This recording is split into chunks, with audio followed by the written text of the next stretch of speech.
Hi cuties అందరు ఎలా ఉన్నారు? సో నా వాయిస్ విని భయపడద్దు, ఏదో ట్రై చేస్తున్నా ఈ వీడియో నుంచి, అది కూడా.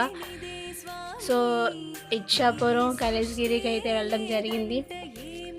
ఈ టెంపుల్ ఒక వీడియో అండ్ దేవుడి పిక్స్ తీసాను, చూడండి ఫ్రెండ్స్. కొంచెం సపోర్ట్ చేయండి. సపోర్ట్గా మంచిగా ఉంటే ఇంకా చాలా టెంపుల్స్కి వెళ్ళి వీడియోస్ అయితే తీయడం జరుగుతుంది. సో ఈ గుడి అయితే చాలా ప్రశాంతంగా ఉంటుంది. సో వీడియో పిక్స్ మీకోసం చూడండి.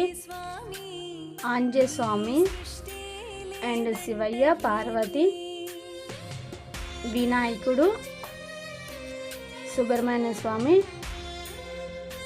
And Brahma, Vishnu, Maheshwara. Thank you. And last one Shivayya pic చూడండి, ఎంత బ్యూటిఫుల్గా ఉంది.